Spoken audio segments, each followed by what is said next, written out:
시간은 제외하도록 하겠습니다. 우리 권영세 의원님 질의 시간이 4분 더 드리는 것으로 하겠습니다. 그럼 질의 순서에 따라서 먼저 권영세 의원님 질의해 주십시오. 예, 그러면 지금 3분에다가 아까 내가 3분 30초 남았었는데 30초 더 드려서 4분이고 그러면 3분 30초로 지금 시간 가능한데. 네. 예, 권영세 의원님 질의해 주십시오. 예, 보자. 아까 제가 시간이 바빠가지고 저기 대응을 못했는데 신발 투척이 이게 계획적이라고 얘기를 했는데 이 던지겠다는 사람이 뭘 주머니에 던질 걸 준비한 것도 아니고 신고 있던 신발을 가지고 집어던진 거가 계획적이라고 얘기를 하니 이게 상식적으로 도저히 납득할 수가 없는데 그건 그만큼 하고 그 다음에 그 박원순 전 시장 그 사건 일지 좀 지켜주세요.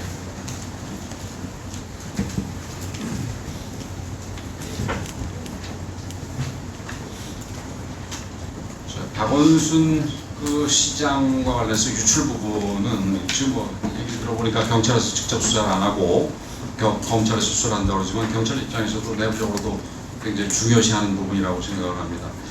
그 박원순 시장 건에 대해서 경찰이 공식적으로 최초로 인지한 건 4시 30분에 고소장 접수를 한 때가 아니라 같은 날 2시 28분 고소인 변호사가 여성 청소년과의 담당 팀장에게 전화로 중요 사건이다. 서울시의 높은 분이 거니까 서울청에서 조사해달라고 전화를 함으로써 최초로 인지를 하게 됩니다. 그거 알고 계십니까? 저는 거기에 대해서 보고받은 적은 없습니다. 보고를 너무 안 받으신 것 같은데 어쨌든 그렇게 되고 그 이후 30분 정도 지나서 한 3시에서 3시 반 정도에 서울시의 젠더 특보 임특보가 박 전 시장한테 실수하신 것 있냐고 물어보게 됩니다. 당시로 보면은 그 경찰이 파악하는 상황하고 서울시에서 파악하는 상황이 거의 일치합니다. 그게 아직 그게 서울시장인지 모르지만 높은 사람이니까 이게 문제가 있다라는 거를 이제 알게 되는데 그런 면에서 보더라도 이 유출이 경찰에서 이루어졌을 가능성이 굉장히 크다라는 강한 의심이 됩니다. 그리고 같은 팀장이 그 3시 30분에 이 병원장한테 다시 전화를 해서 진짜 고소장 접수할 거냐 하고 물어봅니다. 이 내용을 보더라도 이게 뭐 단순히 팀장이 뭐 확인한 게 아니라 이게 그 내부적으로 논의 끝에 확인시킨 거가 아닌가 이렇게 추정하게 하는 부분입니다. 그리고 여기 그 표에서 나왔습니다. 시간 관계상 제가 그냥 간략하게 뭉뚱그려 얘기하겠습니다만은 4시 한 50분부터 시작해서 약 30분 내에 경찰청장까지 상황 전파가 완료됩니다. 청와대 전파도 비슷한 시간 내에 전파가 됐으리라고 생각이 되는데 후보자는 서면 답변에서 저녁이라고 보고 저녁 때쯤 보고했다고 그랬는데 이게 저녁 때 보고했습니까? 한 4시 반 정도면 뭐 4시 반에서 5시까지면 저녁은 아닌데 청와대에는 정확하게 몇 시에 보고가 됐습니까? 제가 7시가 임박한 시점에 청와대 보고를 했습니다. 예. 그러면 왜 그게 한 2시간 정도 지체가 됐습니까? 내용까지 좀 정리해서 보고하느라고 그랬습니까? 아니면 뭐 다른 이유입니까? 네, 그랬을 것으로 생각합니다. 그러면은 이게 단순히 피수 사실 외에 이 고소 내용까지 정리해서 보고가 됐다라고 이해를 해야 되겠네요. 그죠? 제가 구체적인 보고 내용까지는 따로 확인을 근데 어쨌든 그 지금 그 청장 후보자 입장에서는 내용까지 정리해서 보고하느라고 그렇게 되지 않았나 이렇게 생각한다 이거죠. 이 뒤에 그 청와대 보고가 몇 번이 더 있었습니까? 예, 그 이후에 신무선에서 아마 통화가 한 번 더 있었던 걸로 알고 있습니다. 통화요? 통화요? 보고가 아니라 그냥 전화 보고했다는 얘기입니까? 구두로. 오케이, 그건 지나가고. 지금 가로세로 연구소에서 서울시장 비서실 직원들 상대로 성추행 방조건 고소했죠.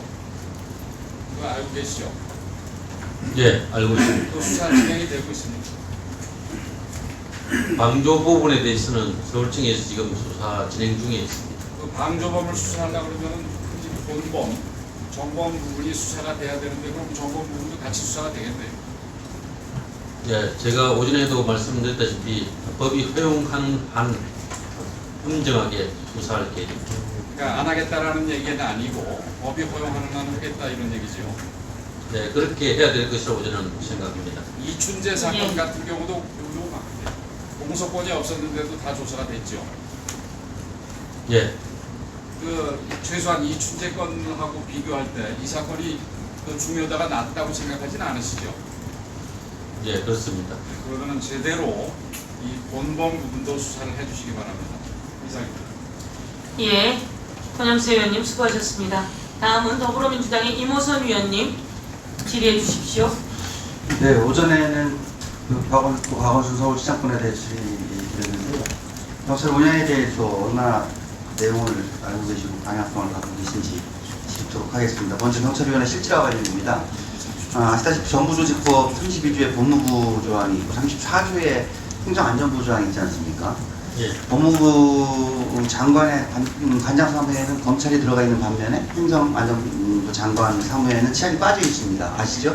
예, 이런 차이점이 경찰청법과 경찰법의 그 명칭에서도 보듯이 경찰청법이 아니라 경찰법인 이유는 뭐라고 생각하십니까? 예, 경찰청뿐만 아니라 경찰위원회 관련 규정도 있기 때문에. 예, 바로 그렇습니다. 경찰위원회는 경찰에 대한 국민 통제기구죠. 경찰위원회를 심의 의결기관으로 보십니까? 자문기관으로 보십니까? 예, 저는 실질적인 기능은 심의 의결 기능을 수행하고 있지만 정부 분류상으로는 자문기관으로 분류하는 걸로 알고 있습니다. 차관급 상임위원을 둔 자문기관이 있을 수 있다고 생각하십니까? 앞으로 그 부분은 경찰위원회를 멕시공이 합의제 행정기관으로 격성시키는 게 바랍니까? 경찰위원회 실질화는 경찰위원회를 어떻게 만들고 어떻게 구성하느냐의 문제가 아니고 정말 91년도 경찰위원회가 만들어질 때 경찰 민주화화 차원에서 도입되었다는 그 정신과 취지를 바로 살리는 데 있다고 생각을 합니다.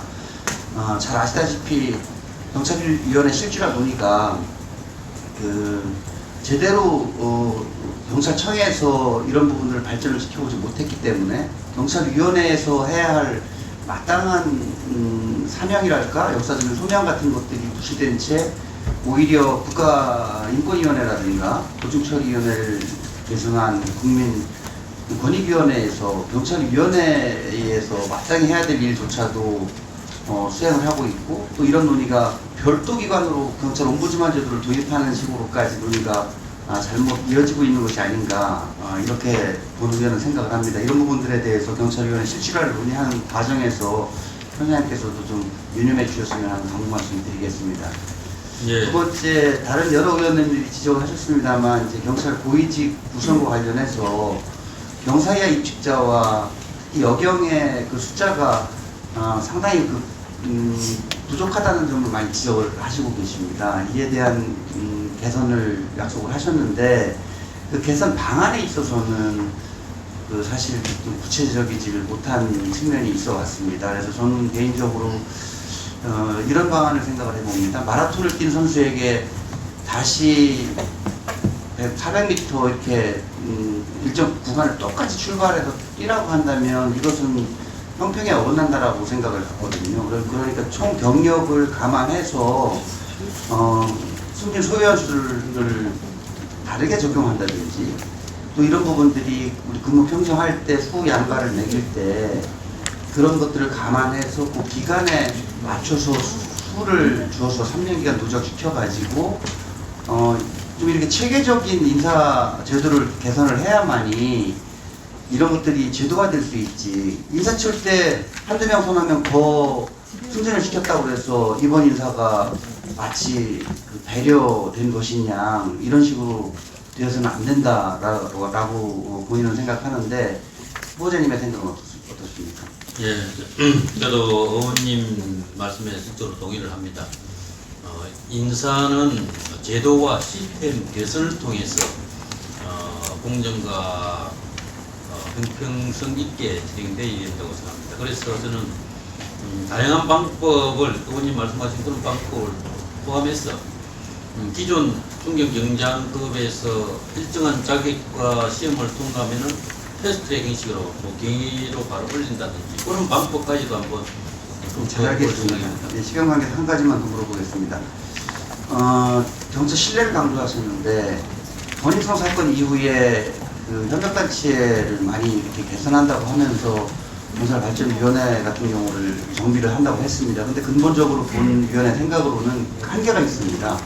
그래서 이번에 경찰 가칭 사단법인 형태의 경찰 문화재단식으로 만들어서 예술 뉴딜 같은 사업을 경찰이 주도하면 신뢰에 상당한 도움이 될 수도 있다고 생각을 하는데 이 부분에 대해서 후보자님의 의견을 듣고 싶습니다.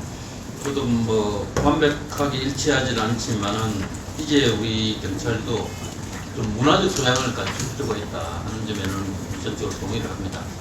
전국의 경찰발전협의회 위원들과 좀 의견수로 상의를 해야 되겠지만은 가능하다면 그런 방향으로 하는 방안도 검토를 해보도록 하겠습니다. 예, 이모선 위원님 수고하셨습니다. 다음은 더불어민주당의 김민석 위원님 질의해 주십시오.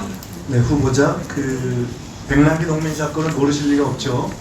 예. 이게 2015년 사건입니다. 근데 그리고 2020년에 이 백남기 농민 사건과 연관되어 있는 경찰의 물대포 직사살수가 위헌이다 하는 헌재 결정이 났습니다. 굉장히 안타까운 일 아닙니까? 사실 이게 사람이 죽었고 또 경찰의 권한 행사가 국가폭력이라고 규정됐을 뿐만 아니라 스스로도 인정하고 이게 사과까지 하게 된 것이기 때문에 우리가 정말 정리를 해야 될 일인데 이게 꼭 이렇게 됐어야 하는가에 대한 의문이 있어요. 그러니까 2008년도에 국가인권위원회에서 물대포 사용에 대한 법적 근거를 마련해라 라는 권고를 사실 해왔기 때문에 깊이 고민을 했다면은 여기까지 안 갈 수 있었던가 하는 생각이 들고 2015년인데 이 일이 있고 나서도 2017년에 경찰개혁위원회가 살수차 사용을 국가 중요시설에 대한 공격행위 때만 하도록 하고 폴리스라인 등에 대해서도 약간 폭력행위를 제지할 수 없는 경우에만 차벽을 사용해라 뭐 등등이 있었는데 이런 국가인권위원회의 10여 년이 넘는 권고 경찰개혁위원회에서의 백남기 농민 사건 이후의 문제 제기에도 불구하고 2015년 이후에 끌다가 사실 이번에 2020년에 현재 위원 결정까지 나는 것을 보면 좀 아쉬운 일인데 경찰이 이제 더 세지지 않습니까?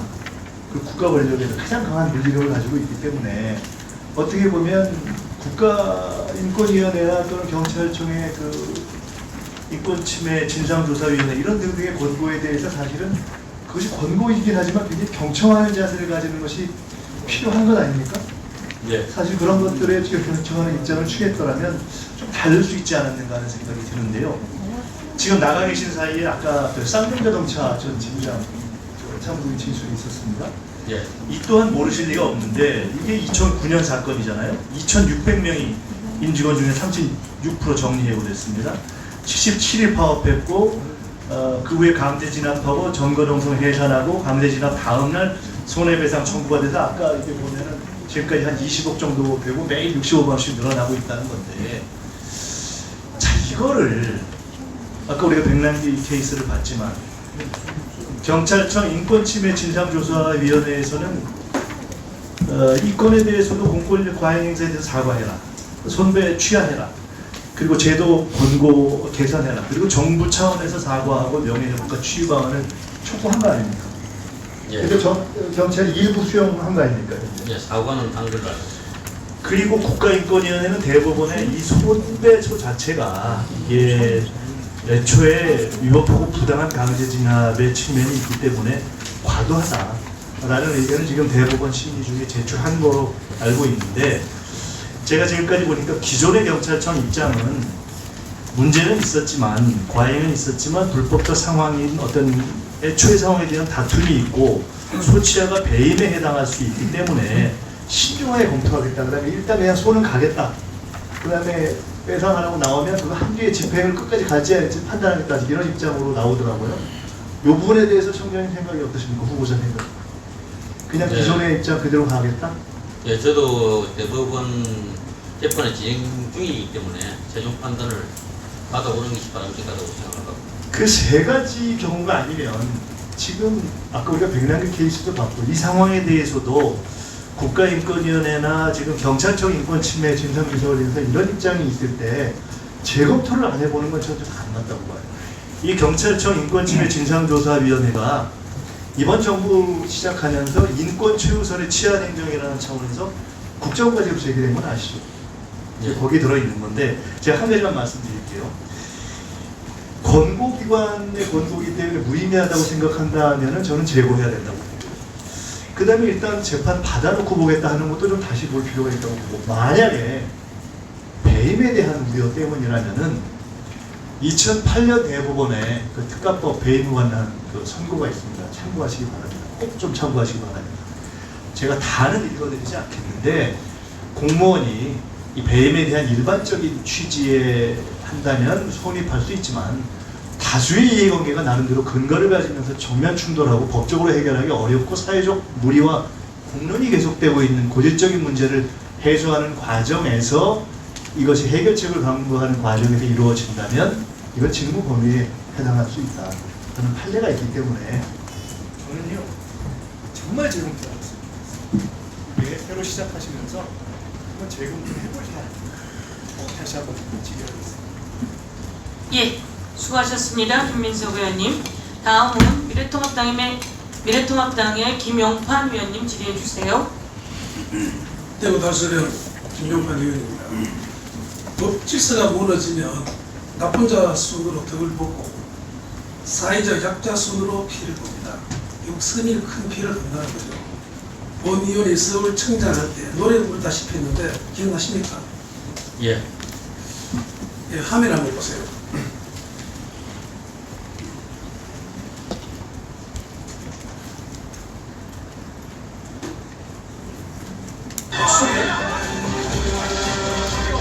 저기 때리지 말라고 외치는 경찰과 의견은 바로 우리 아들이고 부모고 바로 우리 국민입니다.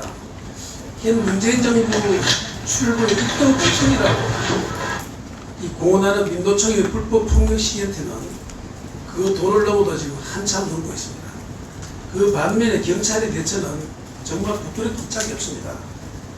민노총 시 관계자들이 경찰서 앞마당에서 기자를 폭행하고 심지어 대낮에 회사 간부를 감금하고 집단 폭행까지 했지만 출동한 경찰은 수수방관했다는 그런 비난을 받고 있습니다. 국민도 이런 상황을 보고 경찰이 도대체 있나 없나? 청와대 눈치 보느라 민노총 비호기관으로 전락했느냐? 라고 경찰을 질타하고 있습니다. 후보자께서 이러한 국민의 비판이 터무니없다고 생각하십니까? 대답해 보세요. 저는 경찰권은 대상에 불문하고 법에 따라 엄정하게 좋습니다. 예. 자, 사진 한번 보세요. 잠깐 화면도 나왔습니다만 대낮에 회사 간부가 집단 폭행당했고 우리 경찰이 중상을 입은 그런 사진입니다. 그리고 경찰 버스를 쇠파이프로 파손하고 우리 작년에는 국회 담장까지 주물었습니다. 참 민노총 대단합니다.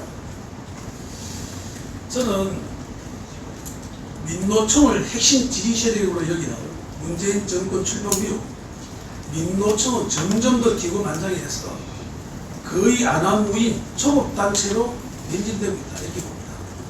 화면에 통계를 한번 봐주세요. 문재인 정부 들어 지난 정부와 비교해 볼 때 민노총 집회 신고 건수는 2배가량 늘어났고 작년 한 해는 9,840건으로 신고 건수 최고치를 기록했습니다. 매일 27건씩 집회가 열리고 있습니다. 본 의원이 집회 건수를 두고 뭘 하는 게 아닙니다. 최근 3년간 집회로 인해 화면에서 보듯이 경찰 부상자가 속출하고 물적 피해가 크게 발생했지만 경찰이 제대로 대응하지 못하고 있다는 것이 저는 진짜 문제라고 봅니다. 자, 화면을 다시 한번 보시죠. 현 정권에서 경찰 피해는 늘어났지만 지시법 위반에 따른 기소 의견 송치자는 오히려 절반 이상 줄었고 손해배상 청구는 단 한 건, 단 한 번도 하지 않았습니다. 도대체 왜 이런 현상이 일어났다고 보나요? 저는 민노총이 두려워서 왜서 예민한 결과가 아닌가 그렇게 생각하는데 어떻게 생각합니까? 예, 거기에 대해서 제가 정확한 사실관계를 잘 예, 모르겠습니다. 좋습니다. 자, 후보자께서는 이 사진을 좀 봐주세요. 2018년 9월에 경찰청 정문 앞에서 1인 시위를 했던 경찰 간부를 기억하십니까? 예, 이 경찰관이 왜 했겠습니까? 민노총의 10월로 불법 집회와 대한 약 8,800만 상당의 손해배상 청구를 포기한 경찰 수뇌부의 무력함에 반발해서 1인 시위를 했던 것입니다. 상명하부의 경찰 조직에서 오죽했으면 그런 시위를 했겠습니까? 불법 시위꾼들은 민주 열사이고 불법 시위를 막은 경찰은 범죄자 취급과 다름없다라고 지금 팻말이 됐는데 정말 참 경찰이 어쩌다 이런 모습을 보이는지 본 의원도 경찰 출신이지만 정말 참 안타깝게 생각합니다. 현재 손해배상 소송권에 대해서 취하는 위협이 있는 것은 아는데 세월호 집회권 외에 그동안 경찰이 손해배상 소송 취한 적 있습니까? 없죠? 잘 모르시는 모양 현재는 없으면 다행스럽게도 경찰이 소송을 취하면은 업무상 배임이고 경찰청장이 처벌받습니다. 그동안 해왔던 대로 단호하게 대처하고 그 법원은 법원의 판단에 맡기는 게 저는 바른저라고 판단합니다. 어쨌든 이 적폐청산이 이 정부, 문재인 정부의 핵심 화두였는데 저는 이 바로 민노총 이런 안한부인의 불법행위 찾기에야말로 제대로 된 적폐청산의 생각을 어떻게 생각합니까? 예, 항상 말씀드리지만은 경찰의 법 집행은 대상 불문, 엄정하게 이루어져야 된다고 생각하고 있습니다. 그리고 민노총의 불법행위에 대해서도 그에 합당한 경찰 수사와 조치가 이루어진 걸로 알고 있습니다. 예, 김영판 의원님 수고하셨습니다. 다음은 더불어민주당의 김민철 의원님 질의해 주십시오. 네, 그 오전 질의를 계속 좀 이어가도록 하겠습니다. 제가 말씀드렸던 오전에 말씀드렸던 그 상속 파악해 보셨어요? 예, 그 어떤 제목으로 수박을 지었나요? 자동차 관리법 위반으로 알고 있습니다. 자동차 관리법 위반의 어떤 조항입니까? 번호판을 고의로 가린 그런 행위입니다. 지금 그 행위가 과잉 대응이라고 아까 이제 그 좀 생각하신다고 말씀을 하셨는데 그러면 이 부분은 그 인권 침해라고 생각을 하십니까 안 하십니까?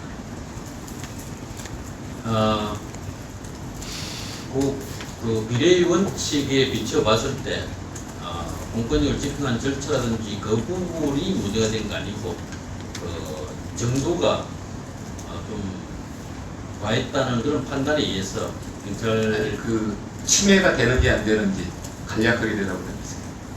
예, 기본적으로 비례의 원칙에 비춰봤을 때 제가 왜 말씀을 드리냐면 청문감사실에서 이미 그 경찰관에 대해서 그 경고와 그 또한 경찰 직무 교육을 이렇게 시키도록 이미 내린 바 있습니다. 인권 침해가 됩니까 안 됩니까? 예, 대답한다고 생각합니다. 네. 그래서 이런 부분은 사실 이제 우리가 그 자치경찰대 돌아오면서 그 인권 침해가 많이 일어나면 안 되기 때문에 제가 이제 이 말씀을 이제 의정부 사례를 들어서 전국적으로 이제 이런 사례들이 많이 일어날 거 생각해 이렇게 말씀을 드린 것이고요. 그리고 또 한 가지 그 우리가 이제 그 경찰들이 현장에서 그 우리 청장님 아까 보시니까 제일 자신 있게 말씀하신 게 지금 경찰권을 제대로 집행을 하겠다. 그리고 준비된 경찰 그리고 교육을 강조를 하고 그리고 정책을 마련했다. 정말 좋으신 생각입니다. 그런데 이 부분에 한 가지가 부족한 부분이 제가 조금 전에 말씀드렸던 그 이제 인권 치안을 이렇게 앞으로 이렇게 이제 방향을 잡고 가셔야 되는데 지금 이 부분에 대해서는 그 우리 청장님께서 어떤 계획을 가지고 계시고 어떻게 하셔야 된다고 생각하십니까? 예, 경찰의 모든 정책, 그 법 집행에서 인권이 가장 핵심적이고 기본적인 어떤 가치가 되어야 된다고 생각합니다. 네, 그리고요. 그 이 이야기는 이로 끝나고 한 가지만 그 지금 이 관련돼서 그 바디캠 그 자료 요구를 해놨는데 그 국회는 처음에 없다고 보고를 하고 인권위에만 그 보내놨습니다. 그래서 그 바디캠 자료 요구해놓은 걸 좀 신속하게 보내주셨으면 좋겠고요. 그리고 이제 한 가지 다른 걸 또 묻도록 하겠습니다. 후보자님 그 경찰 1인당 그 전국의 인구를 담당하는 1인 경찰 1인이 담당하는 인구 수가 평균 얼마나 되신다고 보십니까? 예, 420 440, 7, 8명 정도 될 걸로 알고 있습니다. 네, 한 전국 평균 한 415명 정도 되는데 혹시 경기도 1인당 그 치안 수요가 어느 정도인지 아세요? 예, 한 400대 후반 또는 500명이 넘어가는 지역도 있는 걸로 알고 있습니다. 그 경기 지역은 남부가 554명, 북부가 548명이고요. 이러다 보니까 거의 한 33%, 32%가 이렇게 그 많은 인원을 담당하게 됩니다. 그리고 특히 의정부 경찰서 같은 경우는 43%가 됩니다. 이러다 보면 경찰의 업무가 너무 과중하겠죠? 예, 그런데 왜 이런 그 격차 차이가 많이 나는 거죠? 예, 경기 지역은 도님 잘 아시겠지만은 신도시 등 그 인구 유입이 상당히 많고 그에 따라서 치안 수요가 급증하기 때문에 네. 관서 신설도 많았습니다. 그렇지만은 인력 정원이 제때제때 좀 이루어지지 못하는 측면이 네, 그 계획이 좀 미비했다고 저는 봅니다. 거기에 맞게끔 이렇게 조치해 주시면 되고요. 그 격차를 줄이는 대책을 좀 마련해 주시기 바랍니다. 이제 앞으로 의원님들께서 많이 좀 도와주신다면은 신속하게 인력 정원 배치를 하도록 하겠습니다. 네, 그리고 그 제가 또 한 가지 말씀드리는 거는 이제 그 서울의 인구가 1334만이고 그 경기도의 인구가 1334만이고 서울의 인구가 972만 명입니다. 그런데 경기도에 있는 그 인구수보다 서울에 있는 그 북부가 상당히 많이 담당을 하고 있거든요. 그런데 지금 현재 경기 북부청이 그 북부청장님이 그 직급이 뭡니까? 치안감입니다. 치안감이죠. 그 치안 정감이 지금 6명 있는데 서울, 경기, 인천, 부산이죠. 예. 그리고 경찰청 차장 그리고 대학장. 예, 그렇습니다. 그런데 이제 그 기준이 어떤 기준인가요? 주로 치안 수요를 기준으로 하는 걸로 알고 있습니다. 치안 수요는 경기 북부 지역이 다른 타 지역보다 훨씬 많습니다. 그래서 이 치안 정감으로 이렇게 북부청을 올릴 수 있는 그런 대책을 행하고 좀 협의해 주십시오. 네. 예. 예, 김민철 의원님 수고하셨습니다. 다음은 김영동 의원님 차례인데 아까 몇 분이 남았죠? 1분 남았습니다. 예, 김영동 의원님 2분 드리겠습니다. 감사합니다. 오전에 질의한 거의 연장선상에서 자꾸 말씀드리기 그렇습니다만 박원순 전 시장 관련해서 피해자의 신원 및 사생활 관련해서 부분이 누설되었다라는 그런 혐의가 계속 짙어지고 있는데요. 관련돼서 후보자나 청와대가 또는 경찰청이 관련 내용을 보고받았다, 후보자 또한 보고받았다 이렇게 확인이 되는 것 같습니다. 어떠한 근거로 어떠한 절차로 보고받았을 때 어떠한 형식으로 또 담긴 내용이 어떠한 것이었는지 위원장님께 말씀을 드렸습니다만은 제출해 주시기 바랍니다. 그것도 오늘 안에 다음번에 질의할 때까지 제출해 주시면 좋겠습니다. 하나 여쭤보겠습니다. 현재 후보자는 부산경찰청장이시죠? 예, 그렇습니다. 근데 부산경찰청장 지위에서 아무리 생각해도 이 부분을 보고 받을 수 있는 어떤 근거가 규정이 따로 있습니까? 예, 공직 후보자는 인사청문회법 등에 의해서 청문회 준비 등을 위해서 필요한 범위 내에서는 지원 또는 보호를 받을 수 있는 걸로 알고 있습니다. 이것이 그 규정이나 관련 법률이 있을 수도 있습니다만은 그 규정이 이른바 성폭력 처벌특례법상의 피해자 보호와 관련된, 다시 말해서 피해자의 인적 사항이나 사생활을 절대적으로 보호하는 이 법률보다 상위의 규범입니까? 예, 제가 알기로는 여기 공개 누설은 일반 공중에 할 수 없다는 거지 조직 내부에서 필요한 부서에는 보고할 수 있는 걸로 알고 있습니다. 명시적으로 이렇게 되어 있습니다. 다른 사람에게 누설할 수 없다라고 본문에 명확하게 되어 있다는 말씀 다시 한번 주지시켜드립니다. 예, 그 의원님 그 부분에 대해서는 저희들이 특사범 관련된 수사를 할 때 내부 보고 경로를 통해서는 보고를 하고 있습니다. 그거는 법에 정한 금지 대상이 아닌 걸로 알고 있습니다. 예, 수고하셨습니다. 다음은 김영배 위원님 질의신데요. 몇 분 남았죠? 네, 2분 드리도록 하겠습니다. 김영도 의원님과 같이 하도록 하겠습니다. 예, 총장님, 아까 그 박원순 시장님 건 관련해서 그 공소권 없음이 검찰 사건 사무규칙에 이제 따르는 것으로 알고 있는데 그렇죠? 예, 그렇습니다. 예, 거기에 보면 피의자가 사망하거나 피의자인 법인이군요. 법인이 존속하지 아니하게 된 경우 공소권이 없다라고 규정되어 있는데 맞습니까? 예, 그렇습니다. 그런데 이춘재 사건의 경우에 이제 공소권이 없음으로 되어 있다가 가해자가 살아 있었고 다시 새로운 상황이 되어서 수사를 하게 된 것으로 보는데 어떻습니까? 예, 이춘재 사건은 피혐의자 또는 가해자가 살아있는 경우고 단지 공소 제기 기간이 경과되어서 공소권이 없는 경우에 해당됩니다. 네, 이 공소권이 없다는 것은 처벌을 할 수 있는 대상이 없기 때문에 기소를 목적으로 한 수사가 필요 없어졌다라고 하는 취지이므로 아까 이제 말씀하신 대로 이런 공소권 없음으로 처리되는 것이 가하다 그렇게 봅니다. 그 다음에 부산청장님이시니까요. 부산시장 오거돈 시장과 관련해서 아까 질의가 있었는데 인지하게 된 시점이 언제라고 보셨어요? 예, 저는 기자회견을 통해서 그게 4월 23일인가 그렇죠? 4월 23일 11시에 기자회견을 예, 그 뒤로 관련해서 총 압수수색을 몇 번 하셨습니까? 제가 기억하기는 한 3번 이상인 걸로 알고 있습니다. 최종 압수수색한 게 7월 7일이니까 총 4번인가요 그러면? 그 부분은 한번 확인해 예, 보겠습니다. 어쨌든 나름 압수수색을 이렇게 여러 번 하신 걸 보면 수사를 소홀히 하진 않았다고 생각이 되는데요. 이런 경우에 정보과나 이런 데서 업무를 그 사전에 인지할 수 있는 통로가 있습니까? 정보과가 그런 거 하면 됩니까? 정보가는 그러니까 민간인과 혹은 아니면 공직자를 하더라도 그런 경우에 예, 이렇게 정보과로부터 정보 보고가 되는 경우가 있습니까? 저는 한 번도 들어본 적이 없습니다. 그러니까 그런 보고를 받으신 게 없는 거죠? 예, 그렇습니다. 네, 알겠습니다. 예, 김영배 의원님 수고하셨습니다. 다음 이해식 더불어민주당의 이해식 의원님 질의해 주십시오.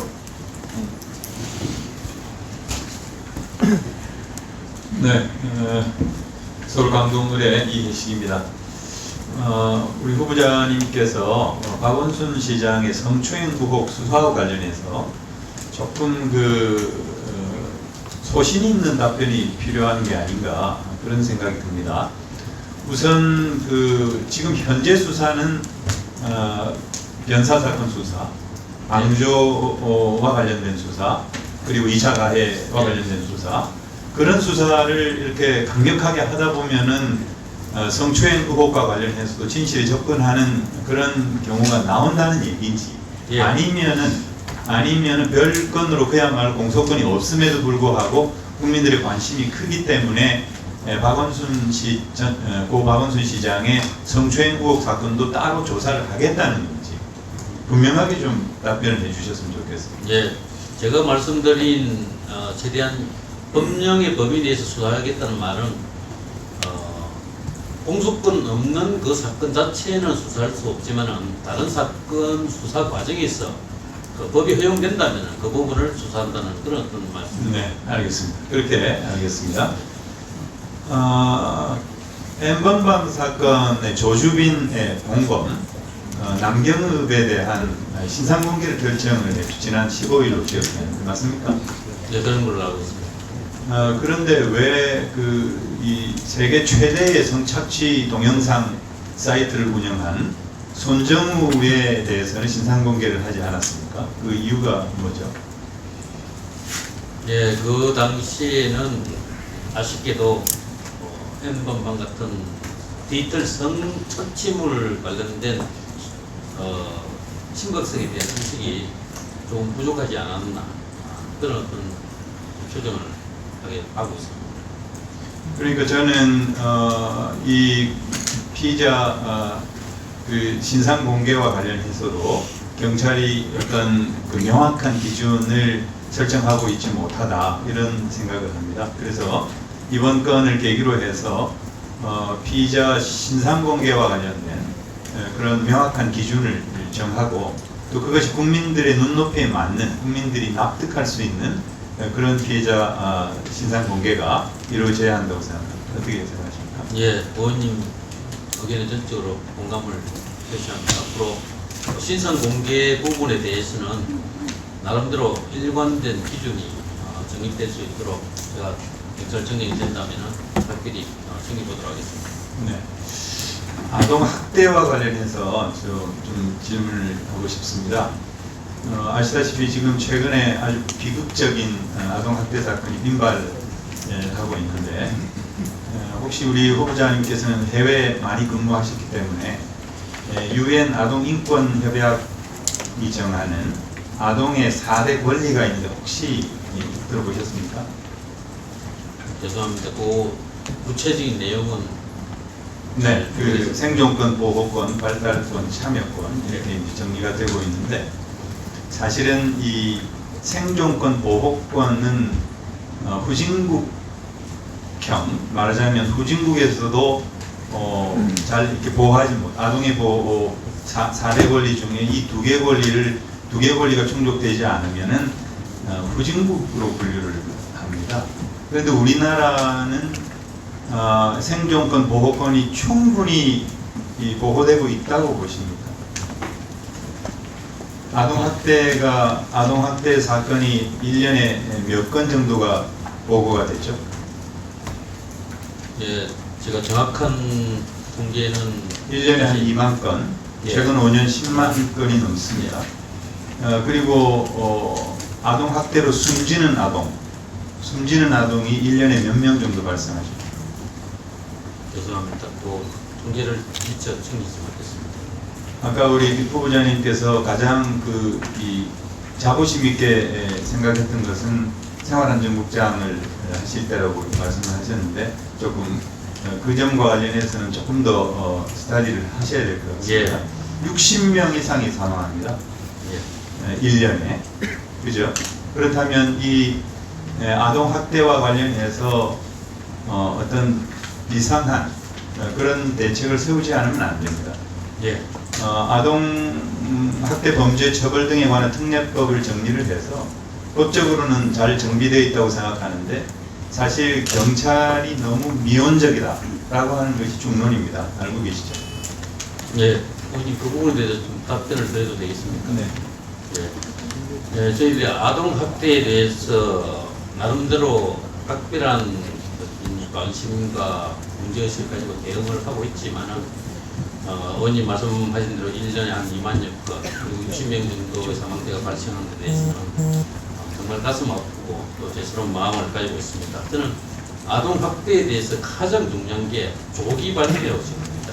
그래서 교육부, 보건복지부 등과 대법을 강화해서 최대한 조기에 징후를 파악해서 학대 징후가 발견될 때는 신속하게 조치를 하고 보호 조치 및 가해자 처벌 이게 종합적으로 좀 이루어지도록 해야 된다고 생각합니다. 또한 법률과 아동학대 방지법 관련해서는 현장 방문 및 조사 등과 관련해서 좀 더 경찰이 효과적으로 할 수 있도록 또 아동 보호 전문기관이 불시에도 점검할 수 있도록 보완이 되고 신속한 격리 및 보호 조치가 될 수 있도록 현장 출동 경찰관의 실효적인 소동 조치권을 보장하는 쪽으로 법률 개정이 되어야 된다고 생각합니다. 그 부분에 대해서 앞으로 원인 여러분들의 많은 지원과 관심을 부탁드립니다.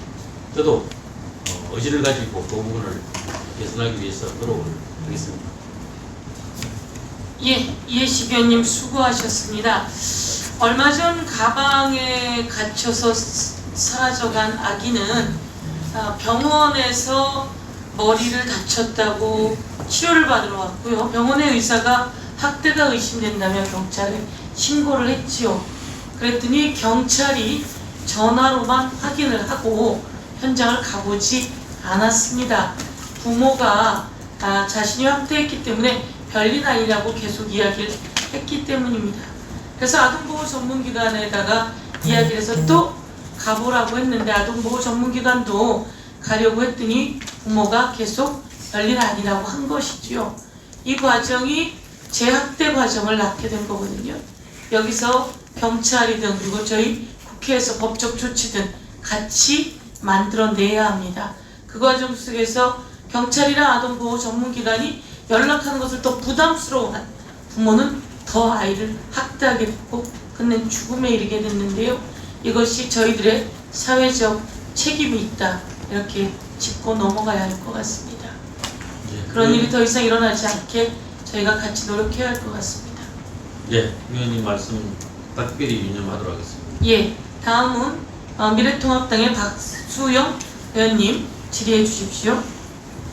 예, 부산 남구갑 출신 박수영입니다. 오후에는 오거돈 전 부산시장 건에 대해서 질문을 좀 해보겠습니다. 존경하는 박한수 의원님 아까 질의 답변을 후보자께서 하셨습니다. 좌고우면하지 않고 철저히 수사하겠다, 이렇게 말씀하셨죠? 예, 처음부터 제가 그렇게 예. 응원을 했습니다. 근데 많은 국민들이 좌고우면하면서 봐주기식 늑장 수사를 한다, 이렇게 보고 있는 측면이 있는데 하나하나 짚어보도록 하겠습니다. 우선 피해자 진술조서입니다. 피해자 진술조서 아까 오전에 질의드렸습니다만 5월 20일경, 그래서 사건 발생 43일 만에 내사 착수 27일 만에 받으셨다고 했습니다. 근데 이 박원순 사건은 당일로 피해자 진술조서를 받았고요. 유사 사건이 있는데 살펴봤더니 2018년에 안병호 한평군수 사건이 있었습니다. 피해자 진술조서는 바로 그 다음 날 받은 걸로 기록이 되어 있습니다. 다른 건 좀 더 빨리빨리 하는데 이건 이렇게 43일, 27일 이렇게 끌게 되면 피의자는 증거인멸을 시도할 것이고 피해자에 대한 회유도 있을 수 있을 것이고 또 메모드급 변호사를 구해가지고 이번에 또 이제 구속도 빠져나왔단 말이에요. 이런 것 자체가 피해자에 대해서는 2차 가해가 될 수도 있는 상황입니다. 서둘러 써야 되는데 왜 이렇게 오래 걸렸는지 궁금한데 다 질문 마저 드리겠습니다. 피의자 진술조서는 그로부터 이틀 뒤인 5월 22일 날 사건 발생 45일 만에 받으셨고요. 그 다음에 부산시청 압수수색 아까 3번 했다고 답변하셨는데 뒤에 있는 간부님들 조언을 받아보시죠. 정확하게 몇 번 했습니까? 부산시청에 대한 압수수색? 시청에 대한 압수수색 수색 횟수만 이야기하는 게 아니고 피의자 전반에 대한 그래서 수사 전반에 대해서 몇 번 했습니까? 기억하기는 3번으로 알고 있습니다. 언론에 난 걸로는 2번인데 한 번은 핸드폰에 대한 압수수색을 했다고 하고요. 예. 시청에 대한 압수수색, 사실 시청에 대한 압수수색이 언제 있었느냐? 7월 7일입니다. 사건 발생 91일 만에 내사 착수 76일 만에 했습니다. 이게 76일 만에 사무실에 들어가면 뭐가 남아 있습니까? 무슨 생각으로 가셨는지 또 가서 뭘 압수하셨는지 정말 이게 수사 의지가 있다. 그래서 정말 철저히 수사 중이라고 얘기할 수 있는 상황인지 제가 아주 의심이 많이 되고 있고요. 뭐 혹시 그럴 일은 없겠습니다만 청장님 평소 인품으로 봐서 청문회를 앞두고 시청을 압수수색 한 번도 안 한 거 아니냐, 뭐 이런 비난을 받을까봐 급히 7월 7일을 간 거 아니냐. 그래서 소문으로는 부산시청 공무원들 얘기로는 빈손으로 돌아갔다, 뭐 이런 얘기가 있습니다. 한번 답변 한번 해보시죠.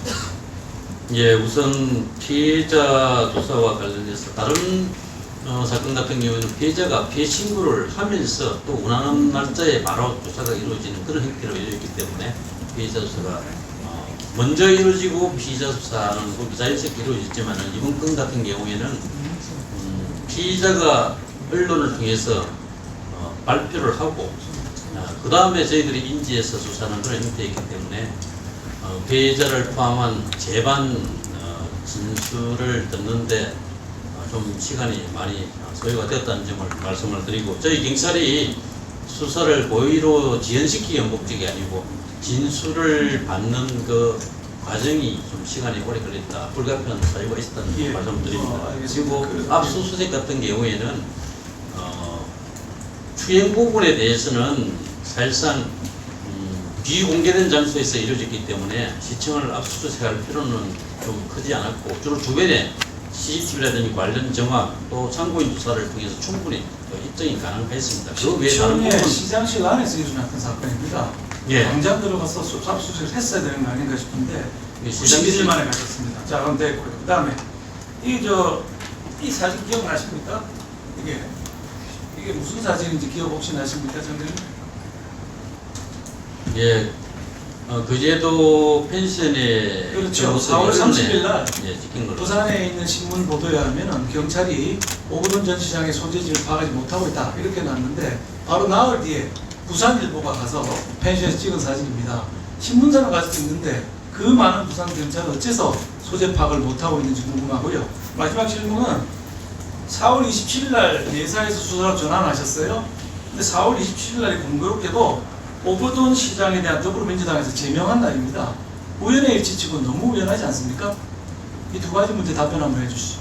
예, 저희 경찰은 4월 23일 기자회견 직후에 대책위를 한 후 내사에 착수를 했고, 또 고소 고발이 주로 검찰에 많이 제기됐지만 저희한테 제기돼서 그걸 기점으로 해서 수사로 전환을 했을 뿐입니다.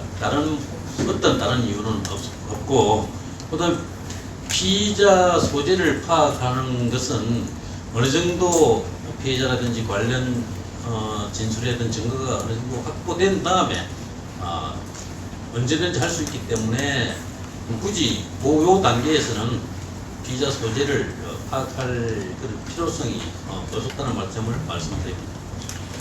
10초만 더 주세요. 안 됩니다. 또 이따가 질의하시죠. 예. 다음은 더불어민주당의 박재호 의원님 질의해 주십시오. 저 부산 남구의 박지호입니다. 조금 머리 아픈데 아까 했던 이야기 좀 넘어가죠 잠시. 이거 계속 이야기 좀 뭐한데 간단하게만 하겠습니다. 경찰청 안에 뭐 TF가 많이 있죠. TF. 정장 후보님도 경찰사 경찰 TF 그죠? 안에. 예, 근무한 적이 있습니다. 그러고 뭐 수사 부족에 따른 뭐 이런 것에 뭐 이런 여러 가지가 많아요. 이게 파견 가고 간부 이상 가는데 이 경찰대 출신이 얼마나 많은 줄을 알죠. 이래서 끌어주고 서울 가서 또 근무 좀 하고 또 증거발 기회를 만들고 이런 게 많아요. 그래서 이런 거에 대해서 좀 공정한 룰을 만들어주는 기회를 만들면 좋겠다 하는 생각입니다. 예, 이해하겠습니다. 그리고 제가 아까 그 우리 정인과 뭐 최숙현 선수 이야기를 간단하게 말씀드립니다. 세상에는 아름답지 않는 우주가 없죠. 다 중요합니다. 인간이 누구든 지나가는 사람 다 그렇습니다. 지금 우리가 논의하고 있는 건 어찌 보면 참 잘났고 가지고 있는 사람의 논의를 해서 이런 논쟁이 벌어질지도 몰라요. 하지만 최숙현 선수를 한번 보십시오. 진짜 우리가 언제 관심이라고 가져봤습니까? 누가 한 명 그 사람의 이야기를 진실되게 들어봤습니까? 없어요. 그거를 최고 먼저 듣는 기관이 어딥니까? 가까이 있는 경찰 아닙니까? 예. 그 제가 왜 아까 정인 신체 질문을 안 했느냐면 그런데 이야기를 여러분들 똑같아요. 알겠습니다. 열심히 하겠습니다. 고치겠습니다. 해놓고는 똑같아요. 왜냐하면 함께 같이 있거든요. 시장, 시청, 경찰 함께 같이 있잖아요. 그럼 다 아는 사람이에요. 그럼 누가 왔는데 그 사람 그 억울한 사람 만약에 시장이 와서 고발을 했다. 고소를 했다. 또는 그 동네에 유지가 고발했다 하면 하해를 붙이든가 한쪽을 또 편을 들겠죠. 근데 이런 친구들이 오면 관심이 없어요. 가장 우리가 지금 논하는데 가장 중요한 거는요.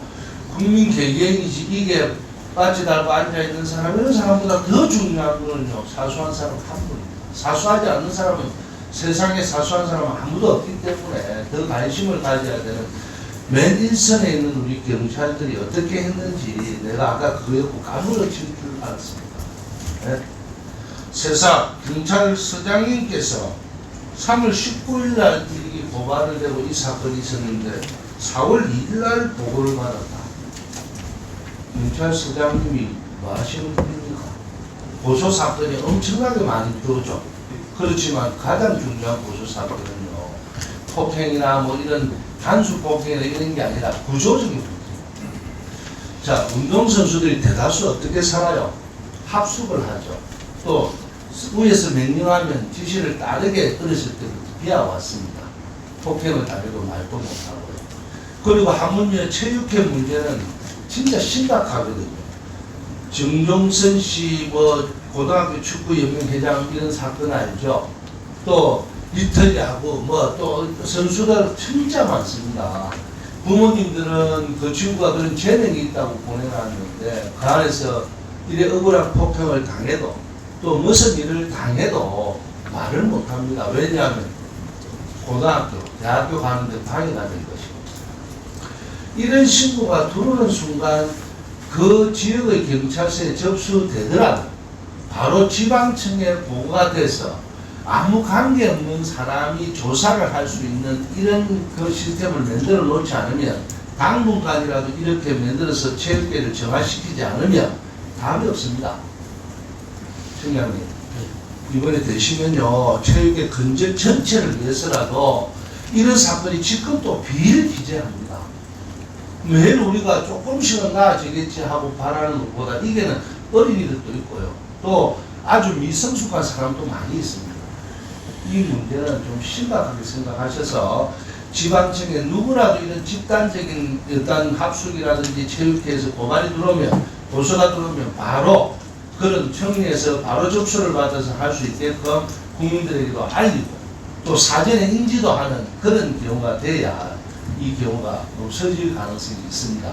그러고 미래지향적으로 나아갈 수 있습니다. 청님 그렇게 생각하십니까? 예, 의원님 말씀에 전적으로 공감을 느낍니다. 저 간단하게 말씀드려도 되겠습니다.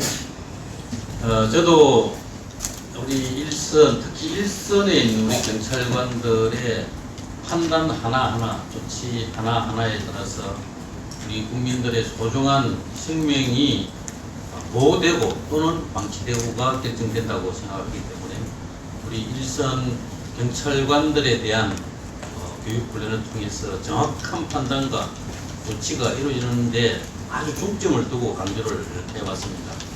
특히 이번 체육계 같이 폐쇄적인 소규모 집단에서 이루어지는 그런 어떤 지속적이고 반복적인 범죄 행위에 대해서는 우리 경찰이 좀 더 심각한 문제의식을 가지고 집중적으로 대응할 수 있도록 더욱더 체계적으로 관리해 나가도록 하겠습니다.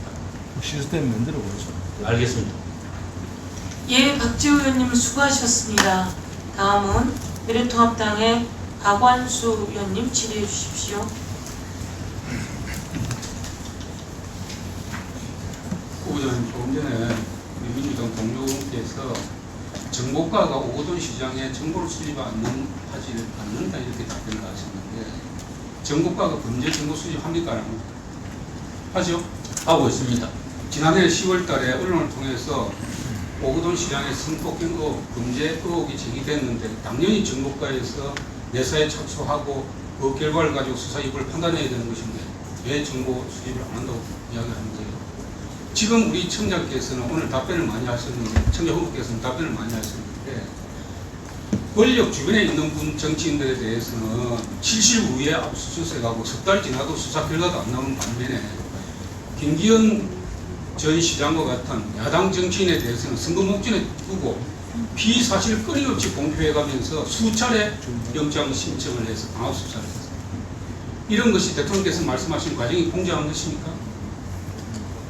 오늘 후보자께서 다른 우리 동료 의원들께서 많이 지적을 했는데 후보자의 경력과 권력 지분과의 관계를 고려할 때 그리고 오늘 답변을 고려할 때 많은 국민들이 이 정권의 지시나 관심에 충실한 정권 코드 청장이 될 우려가 크다 이렇게 우려하지 않을 수가 없는 겁니다.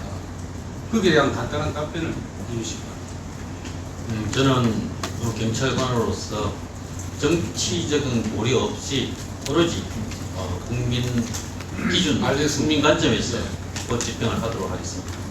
제가 경찰의 정치적 중립 문제를 말씀드릴 테니까 끝나고 나서 답변해 주시기 바랍니다.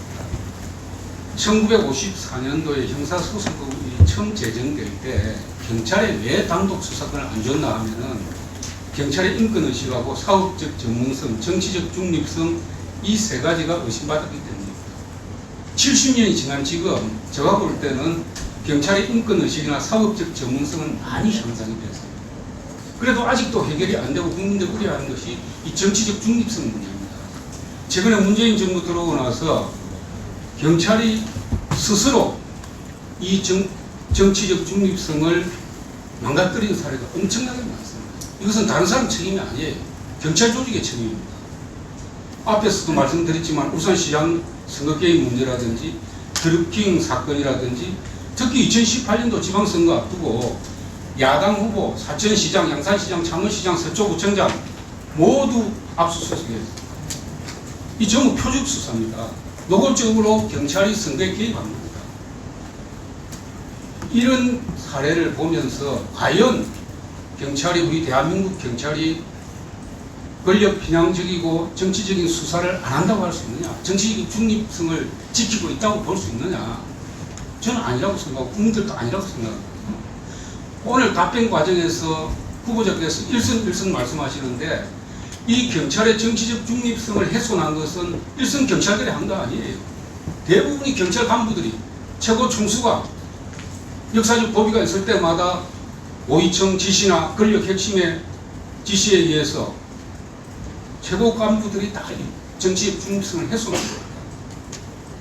저는 이 70년 동안 우리 13만 경찰 공직자들이 쌓은 경찰에 대한 신뢰를 경찰 총수나 경찰 간부들이 하루아침에 추락시키고 경찰 가족의 명예를 실추시켜 온 겁니다.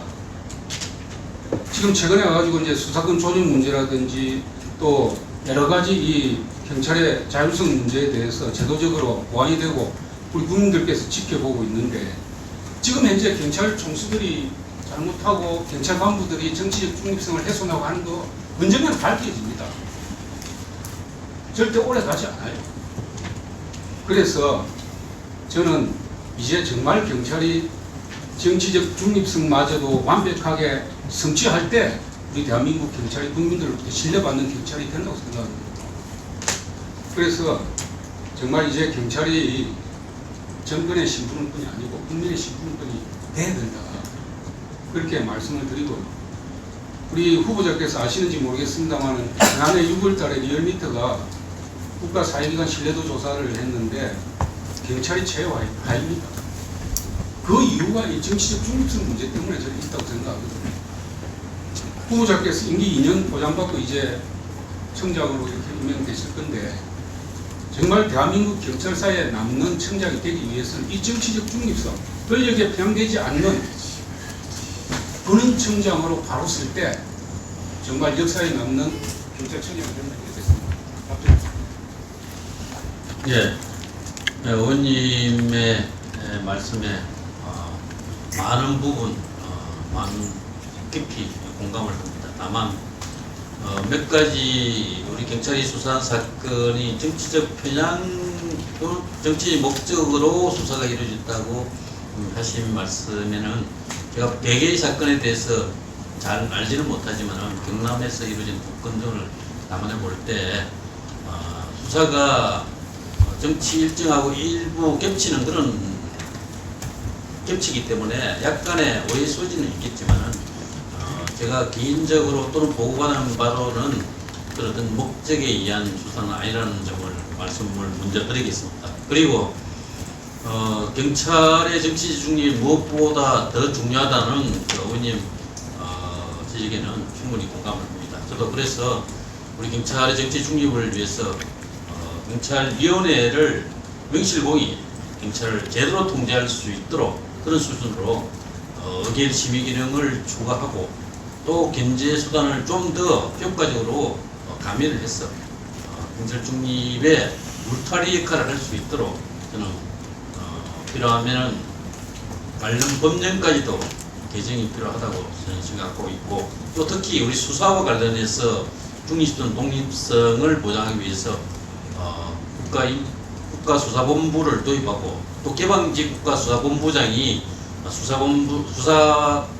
국가수사 분야를 총괄하는, 그리고 인사와 예산 관련 운영도 충분히 자율성을 보장하는 그런 시스템을 적극적으로 도입할 계획을 가지고 있습니다.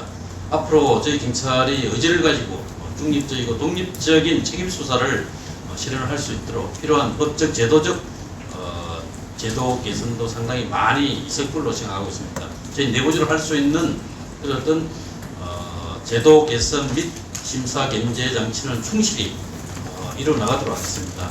법적, 제도적 개선과 관련해서 여기 계신 우리 예. 위원장과 위원 여러분들께서 적극적으로 좀 지원을 해주시기를 간곡히 예. 부탁드립니다.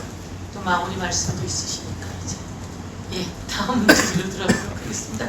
양기대 의원님 네. 4분 드리겠습니다. 네, 경기 광명을의 양기대 의원입니다. 아까 경주경찰서장이 증인으로 나왔습니다.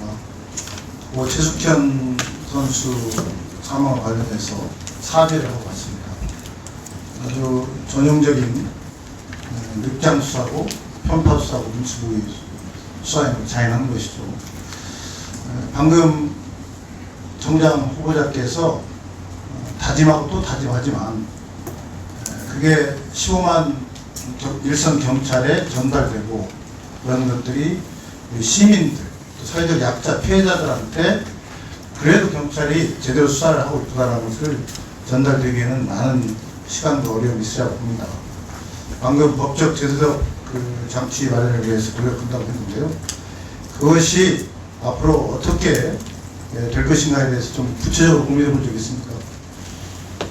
예, 지금 지난 회기에 제출되었던 통합경찰법을 비롯해서 경찰의 정치적 중립과 독립성을 보장하면서 책임 수사를 이룰 수 있는 그런 제반 그 법령이 이번 국회에서는 최대한 신속하게 처리될 수 있도록 하는 게 가장 중요하다고 생각합니다. 그 큰 네. 요인 중에 하나가 자치경찰과 네. 수건이라고 저는 네, 그러면 자치경찰 한번 여쭤보겠습니다.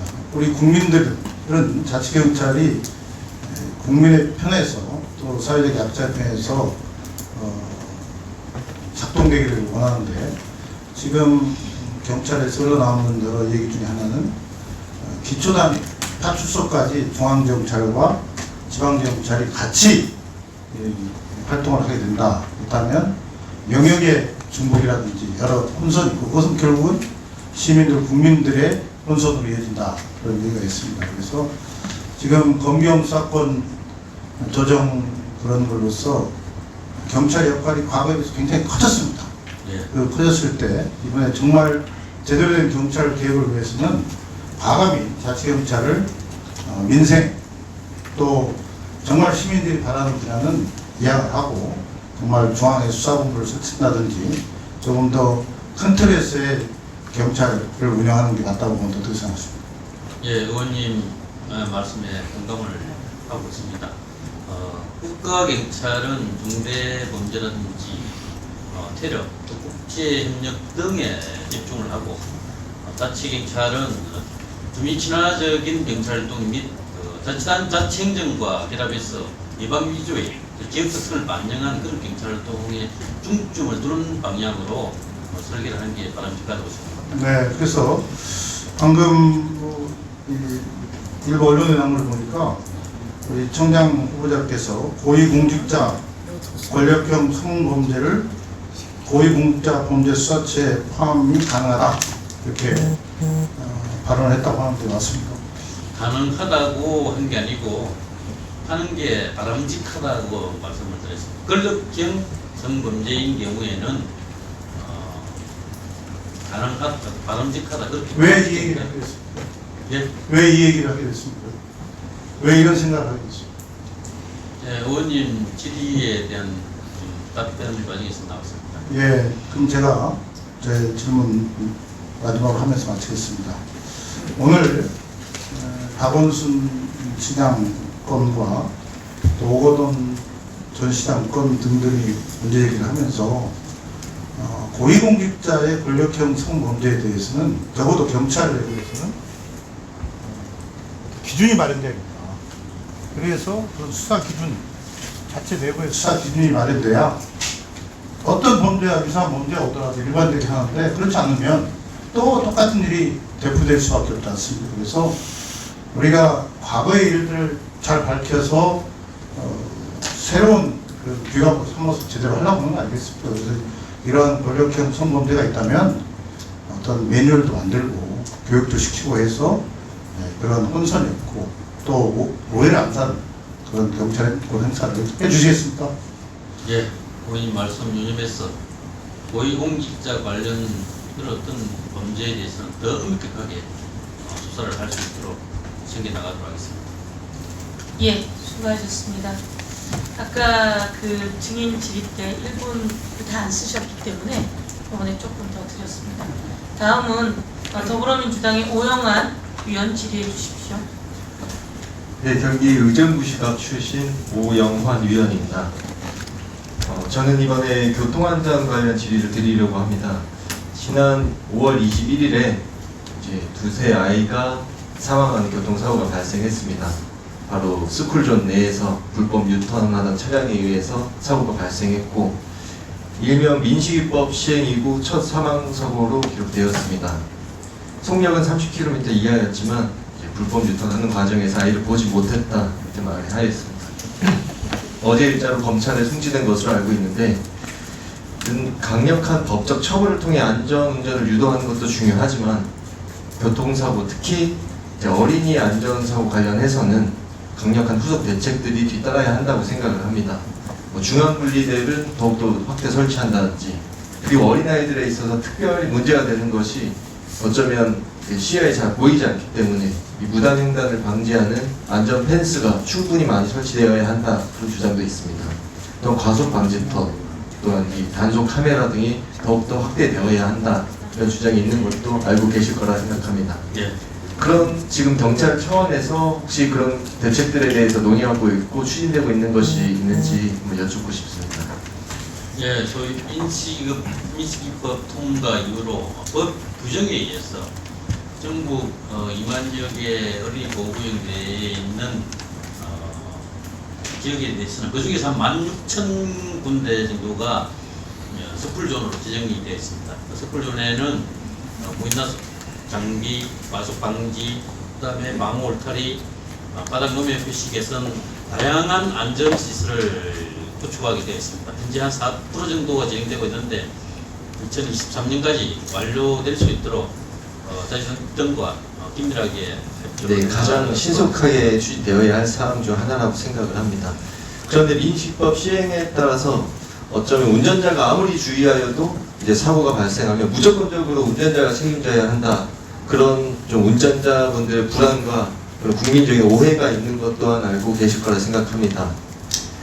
오로지 실효성 있는 어린이 생명 안전을 위해서 철저한 후속 대책을 마련하는 것도 중요하고 신속하게 추진하는 것도 중요한 동시에 운전자들이 아무리 안전운전 의무를 다해도 무조건적인 책임을 다 져야 한다는, 강하게 처벌받아야 한다는 그런 법 적용에 있어서도 충분히 오해가 없도록 검토해 주시기 바랍니다. 처벌받는 아이가 있다는 것은, 처벌받는 사람이 있다는 것은 결국 다치는 아이가 있다는 뜻이라고 생각을 합니다. 그 사실만으로도 굉장히 가슴이 아프기 때문에 다치는 아이들이 최대한 줄어들 수 있도록 각별히 관심을 기울여 주시기 바라겠습니다. 또 교통안전 관련해서 하나 더 질문 드리겠습니다. 착한 운전 마일리지라고 알고 계시죠? 예. 그 착한 운전 마일리지가 저는 사실 이번에 알아보면서 처음 들었는데, 이 작년 기준으로 약 470만 명 이상, 전체 면허 소지자의 약 11% 이상이 지금 현재 가입되어 있다고 합니다. 굉장히 활성화되어 있다고 알 수 있습니다. 그런데 이 착한 운전 마일리지 관련해서 이 음주운전과 벌점이 동일한 것들이 있는데, 자동차 등을 범죄 도구, 장소로 이용한 범죄, 또 자동차 등을 훔쳐 안전하는 행위에 대해서는 분명히 제재 필요성이 높은 해당 행위라고 생각을 합니다.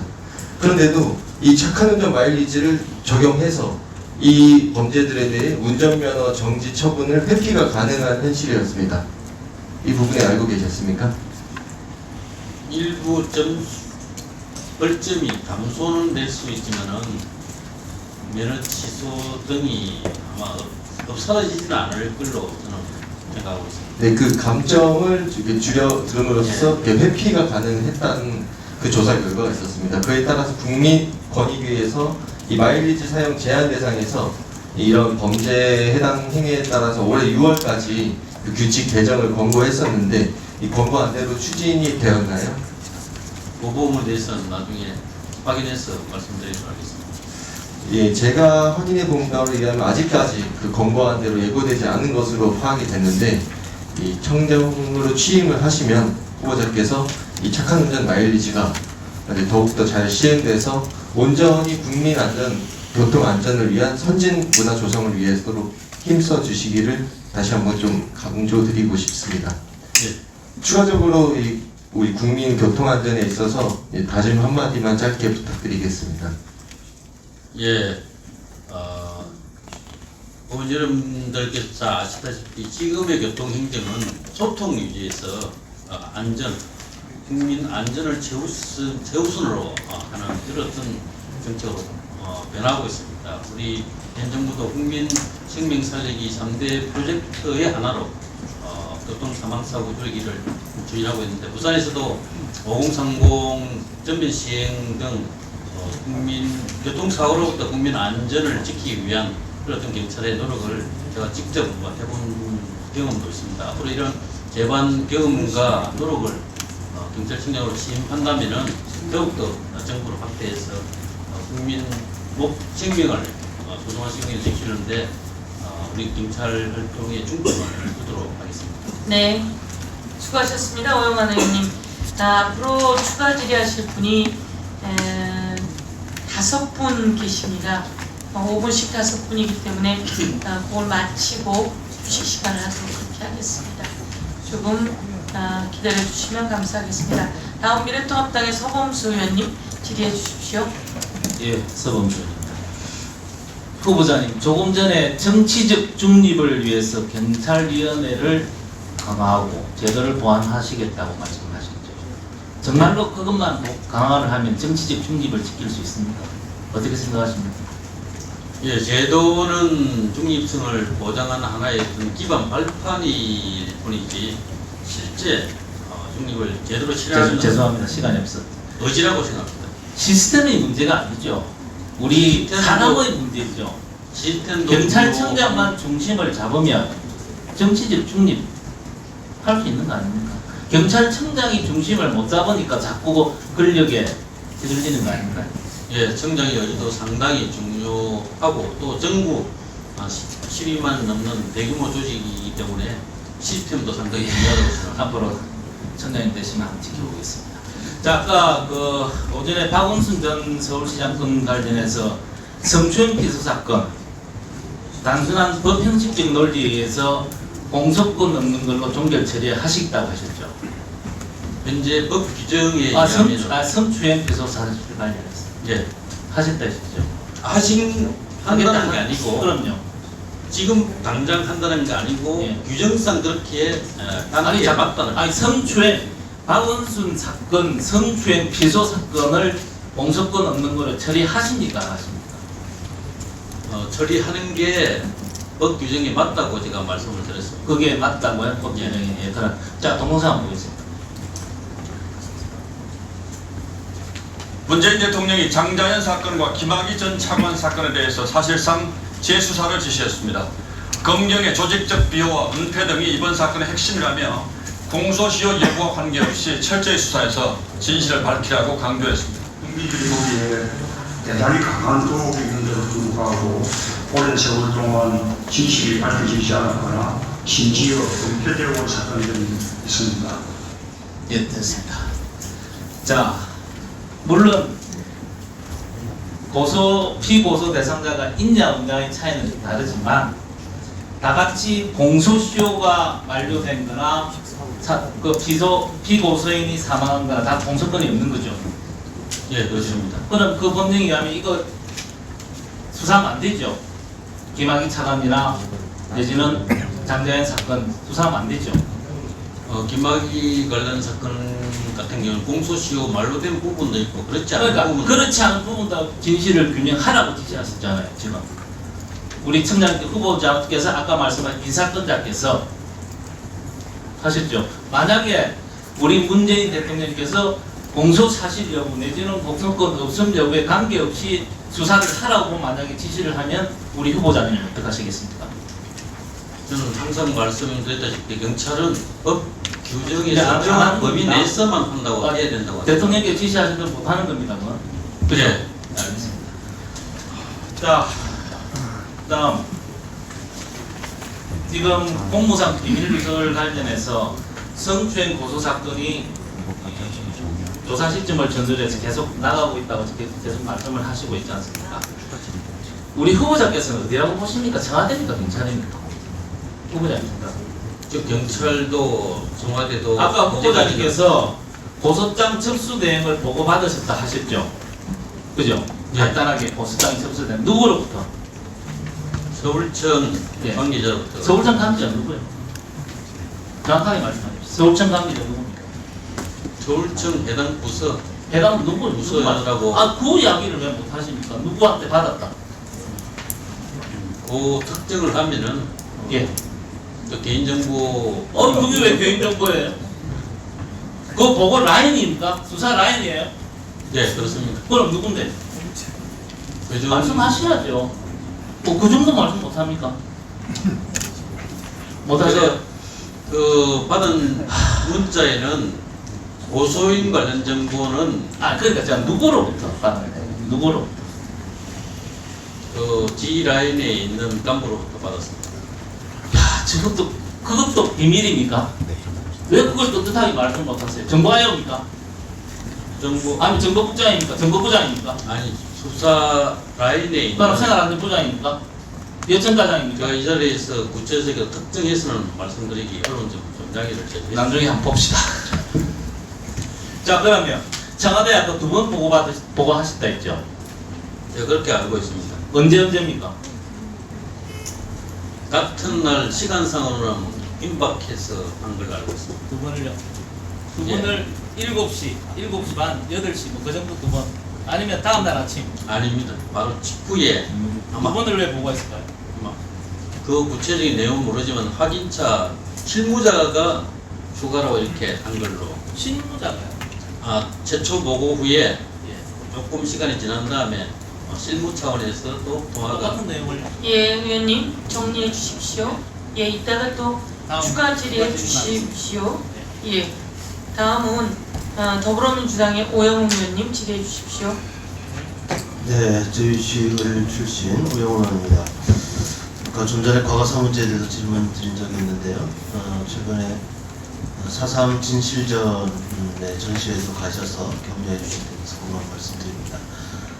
제주 4.3 사건과 관련해서 민감용 경찰청장께서도 사과의 말씀을 한 적이, 유감 표명을 한 적이 있는데요. 혹시 청장에 임명되시면 4.3 평화공원에 가셔서 사과할 용의가 있는지 말씀해 주시기 바랍니다. 예, 4.3 기념공원은 제가 개인적으로 출장을 갔을 때 한번 방문한 적이 있습니다. 그랬더니 현재 민감용 청장께서 사과를 했기 때문에 또 추가로 하는 것은 현재로서는 제가 생각하지 않고 있는데 기회 되면은 방문은 부가적으로 해볼 생각입니다. 네, 서울 아마 광화문광장 추념식에서 사과 표명을 할 것을 알고 있습니다. 향후에 4.3 평화공원의 사건과 관련된 사과 표명이 있다면 4.3 유족들도 대단히 위로가 되지 않을까라고 생각을 해봅니다. 그리고 최근에 지하철 성범죄 관련 성추행 관련해서 손방망이 청걸 때문에 이게 줄어들고 있지 않다는 지적이 있습니다. 이와 관련해서도 관련 자료 좀 참고하시고 좀 명확하게 해결 대책 마련해 주시기 바랍니다. 문화하시겠습니까? 예, 알겠습니다. 자치경찰제 도입과 관련해서 여러 가지 이야기가 있습니다. 걱정도 있고요. 제주에서 2006년도부터 시행을 했습니다. 제주에서 성과 그리고 한계 알고 계시죠? 예. 제가 볼 때는 이게 치안 행정과 치안 행정 연계 분야에 대해서는 성과를 냈지만 다른 분야에 대해서는 성과를 내고 있지 못하다고 생각합니다. 특히 생활 안전 분야, 범죄 분야. 2015년부터 2019년까지 행정안전부가 조사하고 있는 지수조사에서 최하등급입니다. 5년 내내. 문제가 있다는 얘기죠. 제대로 치안 수요, 치안 서비스가 제공되고 있지 못하다는 반증이라고 볼 수 있다고 생각하는 것을 생각하십니까? 제주자치경찰 도입 직후에서는 인력 규모도 적고 해서 거기에 기대했던 성과가 드러나지 않는 걸로 알고 있지만 최근에는 일일이 신고 출동 시간도 단축되고 만족도도 좀 향상되는 등 개선의 모습을 보이고 있다고 제가 보고를 받았습니다. 그래서 이제 분야별로 좀 다르다는 점을 제가 지적을 한 것이고요. 특히 10종 경찰 국가사무수행 77명 정원 3년째 필요 중입니다. 아직도 해결이 안 되고 있습니다. 자치경찰을 추진하겠다는 정부의 의지가 제대로 있는 것인지 궁금할 수 있다는 얘기죠. 이 문제 청장 되시면 해결하시겠습니까? 네, 저는 국가경찰과 자치경찰은 각자의 분야에서 본연의 소임을 제대로 수행할 때 국가 전체의 제한 역량도 증거하고 또 주민 친화적인 경찰 행정도 가능하다고 생각합니다. 그런 방향으로 좋은 바람직한 무행이 도입될 수 있도록 노력해 나가도록 하겠습니다. 77명 정원 이관 조치 먼저 수행하시면서 진행했으면 좋겠다는 게 그에 대한 답변을 먼저 하시고, 왜냐하면 자치경찰제 도입하면 43,000명이 다시 이관돼야 돼요. 77명 이관하지 못하면서 43,000명을 이관할 수 있겠냐는 거예요, 제 얘기는. 네, 의원님 아시다시피 그 제주자치경찰은 제주특별법에 의해서 지금 시행되는 부분이고, 그다음에 지금 추진하는 무행은 별도의 법을 제정해서 하는 부분이기 때문에 다시 의지의 필요인데 문제는 우리 정부의 의지가 자치경찰을 도입하기 위해서 제대로 하려는 의지가 있냐는 문제를 확인하는 거잖아요. 네, 그 부분은 충분히 아마 조치가 이루어질 수 있으리라고 생각하고 있습니다. 그 다음에 자치경찰 현행대로 지금 자치경찰제를 도입하려고 하면 크게 두 가지 문제가 있습니다. 지역경찰이 이원하죠. 아까 우리 다른 의원님들도 지금 말씀하셨지만 파출소, 지부대, 자치경찰대도 그렇게 운영하고 국가경찰도 그렇게 운영하고 이와 관련해서 그런 예산도 조직도 중복적으로 발생할 수밖에 없다는 건데 이 문제 해소해야 되는 거 아닙니까? 예, 지금 지난 국회에 제출되었던 홍익표 의원 안을 중심으로 해서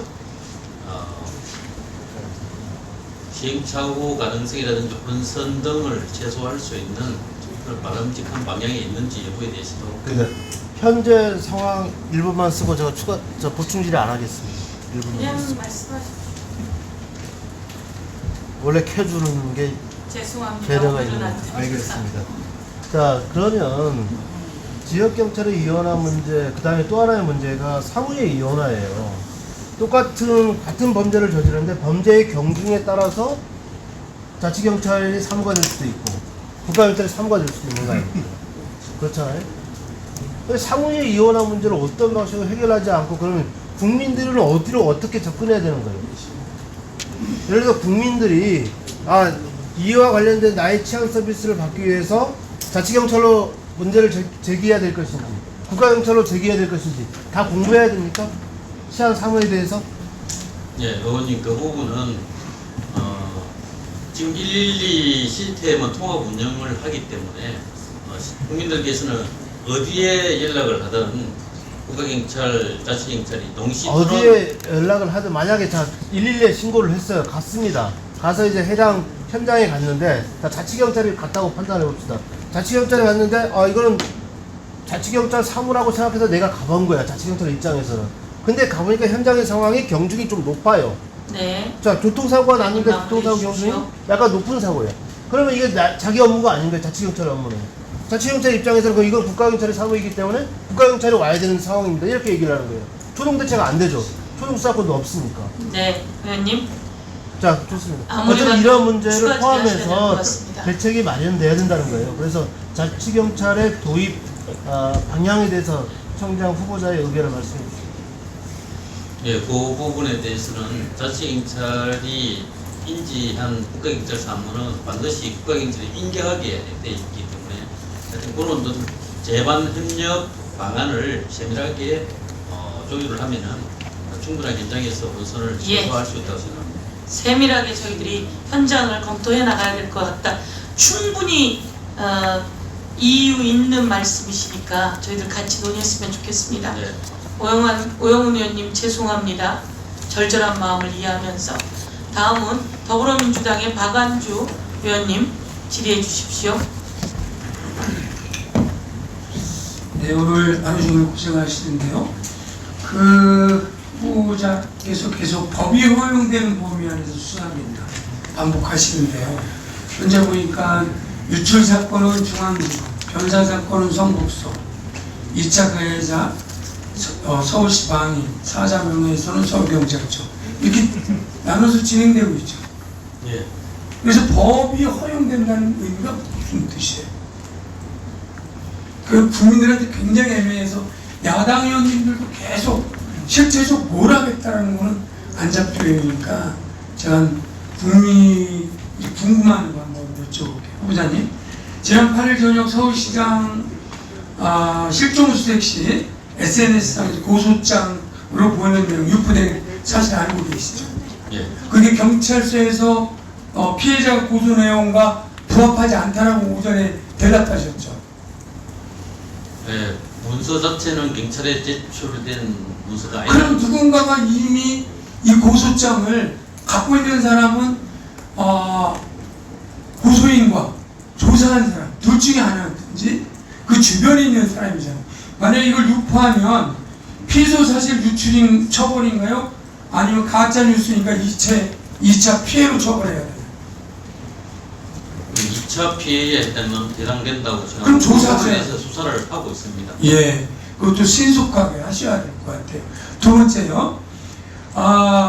야당 의원님도 그리고 언론에도 지적하는 게 그 서울시장님 사망 경위 확인을 위해서 변사 사건으로 통신영장을 신청을 했어요. 성북서에서. 그러니까 당연히 기각이 됐죠. 나머지 두 대에 대해서. 만약에 방조혐의 수사 관련 영장 신청했다면 달리 판단할 수 있다라고 하는 의견들이 있어요. 이 의견에 대해서 어떻게 생각해요? 요거는 좀 전에 말씀드렸듯이 방조 혐의는 지금 서울청에서 조사하고 있잖아요. 예. 그럼 충분히 그 영장 재청구 가능한가요?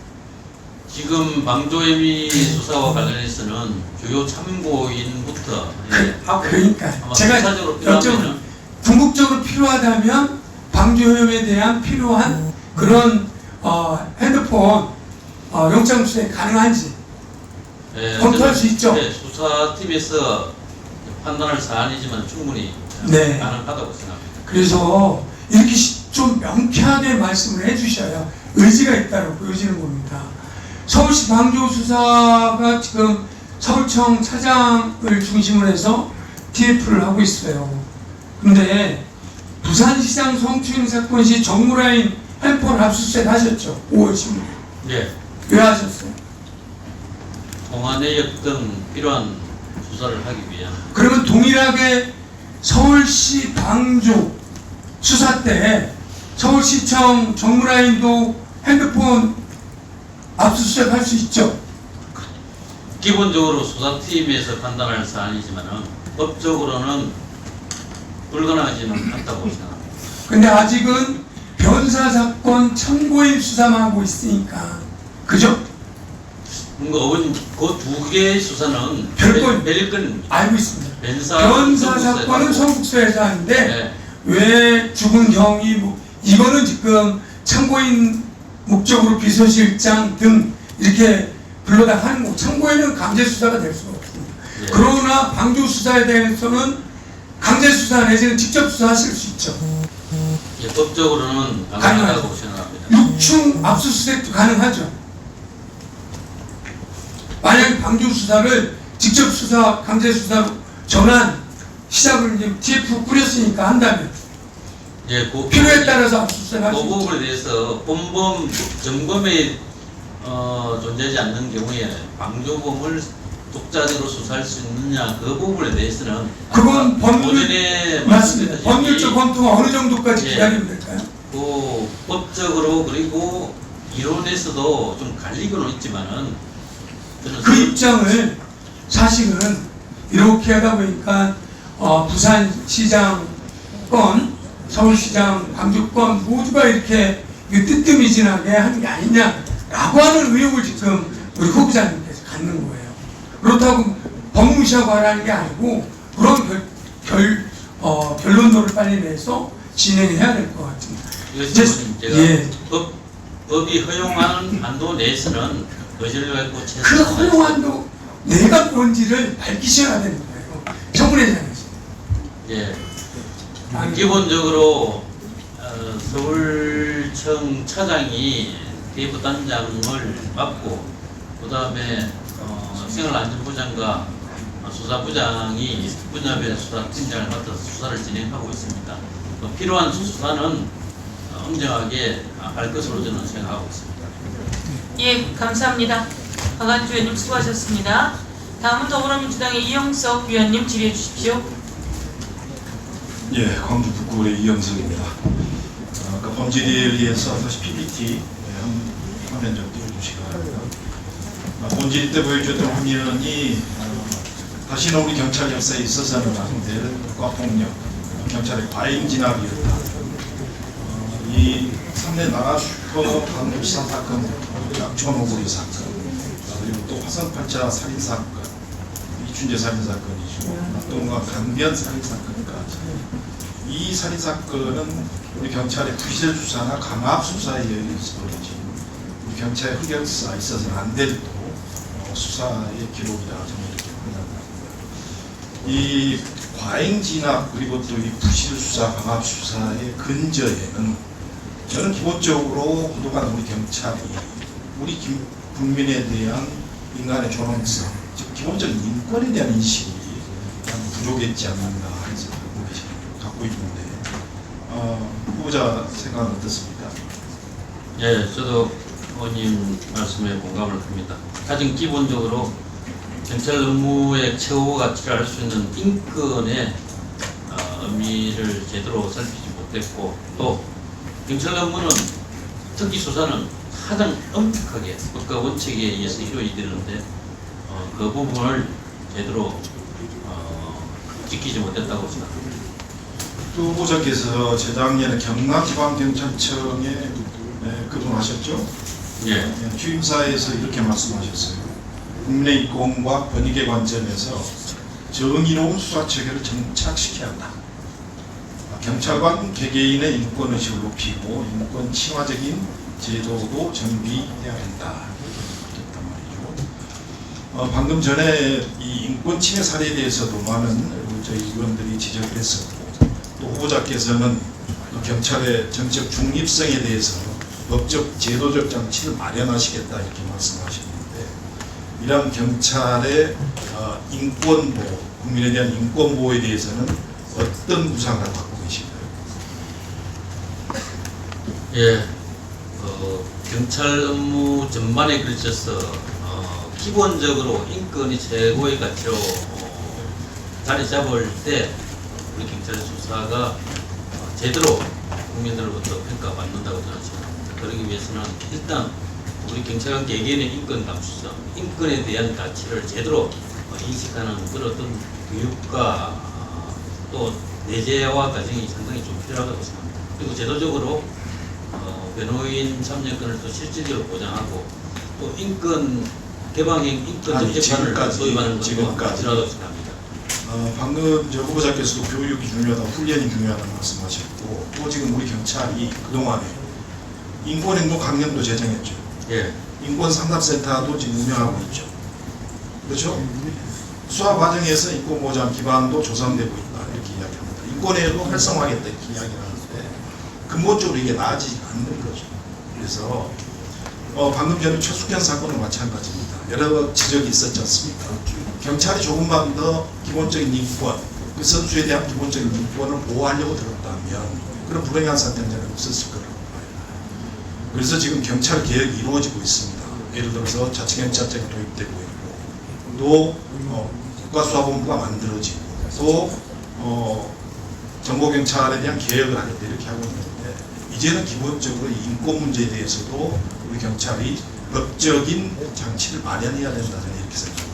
동의하십니까? 예, 저도 인권에 관련된 어떤 제반 사항은 필요하다면 법의 규정에서 강제력과 또 실효성을 확보하는 노력이 좀 절실히 필요하다고 생각합니다. 예, 그 PPT 화면 한번 띄워주시죠. 우리 경찰이 이런 흑역사만 있었던 것은 아닙니다.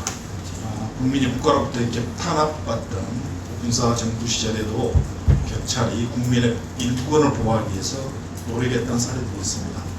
보시다시피 80년 5월 민주화 당시 왕병아 치안과 그리고 고 이준규 서장 같이 이렇게 강경 진압을 명령한 신군부의 부당한 지시에는 당당히 맞서서 국민의 인권을 보호했던 우리 경찰들의 또 정말 저희들이 따라야 될 그런 자화상들이 있는 거거든요. 그래서 앞으로 우리 경찰이 권력의 경찰, 정권의 경찰이 아닌 정말 국민의 경찰 그리고 또 힘의 경찰로 거듭날 수 있도록 후보자께서 그렇게 경찰 조직을 만들고 싶습니다. 예, 의원님 말씀을 각별히 유념하도록 하겠습니다. 그리고 저도 개인적으로 삼내 그다음에 약촌 오거리 살인 사건 재심 전반에 대해서 적은 책을 읽어보았습니다. 앞으로 다시는 이러한 과오가 발생하지 않도록 항상 유념하고 챙겨나가도록 하겠습니다. 예, 이영석 의원님 수고하셨습니다. 이제 마지막 질의입니다. 우리 미래통합당의 최춘식 의원님 질의해 주십시오. 네, 최춘식 의원입니다. 오전 질의의 연결입니다. 후보자님 다시 한번 그 현장 상황을 좀 말씀을 드릴 건데요. CCTV 분석 완료하셨습니까? 못하셨습니까? 주변에. 예, 의원님 그 오전 답변에 제가 하나 빠뜨린 게 있습니다. 그 순각 주변에 오전 11시 10분경에 짧게만 좀 말씀해 주세요. 10분경에 추가로 포착된 CCTV가 있는 걸로 확인됐습니다. 그러면 주변 CCTV 다 완벽하게 다 그 분석이 되는 거죠? 예, 그런 걸로 알고 있습니다. 그렇게 알겠습니다. 그렇다면 분석이 됐다면 그 와룡공원에 있는 CCTV에 포착된 그 영상이 최종적이라는 그 결론 내리면 안 되는 거 아닙니까? 예, 그 다음에 11시 10분경에 한 번 연결되는 거죠. 예. 연결이 된다면 전 박원순 시장이 그 이동 수단이 도보입니까 아니면 차량입니까? 예, 와룡공원까지는 아마 택시를 이용한 것 같고 그 다음부터는 도보입니까? 이용한 것 같습니다. 도보면은 그 CCTV 영상에 다 잡혀 있겠네요, 그렇죠? 예, 와룡공원과 와룡공원서부터 저기 또 올라가는 교통산업 쪽 가면서도 다 잡혀 있겠네요, 그렇죠? 지금 저희 두 포착돼 분은 잡힌 걸로 이렇게 포착돼 있습니다. 그러면 실질적인 사망 시간은 알고 계시는 거죠, 후보자님? 국가수 관계자도 그 주변 모든 정황을 봤을 때 정확한 시간을 특정하기 어렵다는 견해를 보이고 있는 겁니다. 그럼 이거 부검했어야 되는 거 아닙니까? 그래야만 정확히 사망 시점이 나오는 거 아니에요? 근데 왜 부검 안 했습니까? 예, 부검 변사 사건이잖아요, 여부는 그렇죠? 최종적으로 검찰에서 결정하는 걸로 알고 있습니다. 그래서 가족들이 자살이라고 하면은 그냥 부검도 안 하고 끝내는 겁니다. 그런 건 아닙니다. 수사는 그렇게 하시는 거 아니잖아요, 그렇죠? 부검 여부에 대한 최종 판단은 담당 검사가 갖고 있습니다. 그래서 말입니다. 지금 다 CCTV 영상에 다 잡혀 있는 상황인데도 불구하고 지금까지 알고 있는 것은 와룡공원 근처가 최종 포착지라고 이렇게 나와 있거든요. 그렇다면은 이 지금 전체적인 내용에 대해 가지고 우리 후보자님은 다 알고 계시는 거예요. 그런데 다만 오늘 이 청문회장에서 답변을 안 하실 뿐이지 본의원이 생각할 때는 다 알고 계시는 거예요. 그런데 답변 안 하시는 거예요. 그것까지만 제가 확인을 하겠습니다. 그리고 혹시 이 유서 내용 기억하세요? 예. 이거 언론을 통해서 후보자님 이 상황 그대로 인정하시겠습니까? 이거 유서로 인정하시겠습니까? 생각을 말씀해 주시면 됩니다. 저는 유서로 법적으로 받아들이니까요. 밑에 이름이나 서명이 없어도 그렇게 받아주시는 겁니까? 실체를 통해서 본인인지 충분히 필체만 가지고 이렇게 단장하시는 거죠? 그렇게 답변을 인정하겠습니다. 예, 발견된 장소와 필체, 재반 사항을 아마 감안해서 판단한 걸로 알고 있습니다. 그래서 그리고 오전에 시간이 없어서 답변 제가 못 들었던 상황인데요. 우리 저 후보자께서 저한테 서면 답변 주신 사회적 타살이라는 거에 대해 가지고 지금도 그 주관 그대로 가지고 계십니까? 예, 그 부분을 확인을 하였습니다. 우리나라의 자살률이 높기 때문에 그걸 감소시키는 대책의 일환으로 그런 어떤 개념을 표명을 그렇다면은 했습니다. 오전 질의하고 중복이 될지 모르겠지만 이번 박원순 전 시장 사건도 이런 이론과 이런 그 주관의 맥락에서 저희가 생각해도 되겠습니까? 그건 전체적으로 그 판단하는 그런 어떤 내용, 개개의 어떤 자살 사건과 바로 연결시키기는 좀 어렵다고 생각합니다. 예, 여기 이 상황이 펼쳐진 와룡공원을 비전한 그 주변에 너무 의혹이 많아요. 굉장히 많습니다. 그런데 정말 시간이 없어서 다 나열 못하지만 이와 같은 의식을 가지고 접근하신다면은 이것은 자살 사건을 보기가 굉장히 어렵지 않다는 생각을 본의원은 그냥 유치적인 생각으로 가져갑니다. 앞으로 이거와 관련 가지고 2차 피해가 우려되고 있는데 여기에 대한 우리 후보자님의 방지 대책과 보관을 좀 말씀해 주면서 질의 끝내겠습니다. 예, 우선 변사와 관련해서는 한 점 의혹이 없도록 엄정하게 아마 수사를 할 수 있도록 제가 만약 경찰청장이 된다면은 적극적으로 챙겨보도록 하고 고의 또는 피해자 어느 누구라도 2차 피해를 야기한 행위에 대해서는 지금 현재 수사하고 있지만 더더욱 엄정하게 철저하게 수사를 하는 게 필요하다고 생각합니다. 예, 수고하셨습니다. 이것으로 오늘 보충 질의는 마지막 질문까지 끝났습니다. 위원님들께서 많은 내용을 질의해 주셨고 우리 경찰청장 후보자의 국민을 향한 능력 그리고 경찰청장 후보자로서의 능력을 검증하고 있었다라고 말씀드릴 수 있을 것 같습니다. 위원님들께서 질의하신 내용 잘 들으신 내용 가지고 또 더 답변해 주실 내용이 있으면 향후 재보충 질의에서 답변해 주셨으면 좋겠습니다. 그리고 우리는 질의하는 과정에 또 다른 사람들에게 고통을 주고 있는 것은 아닌가 그런 부분들도 잘 검토해 가면서 해야 된다는 말씀을 드리고요. 오늘 애써주신 여러분께 다시 한번 감사드리면서 그러면 지금부터 8시 30분에 제 보충 질의에 들어가도록 하겠습니다. 그러면 보충 질의를 모두 우선 잠시 정의하도록 하겠습니다.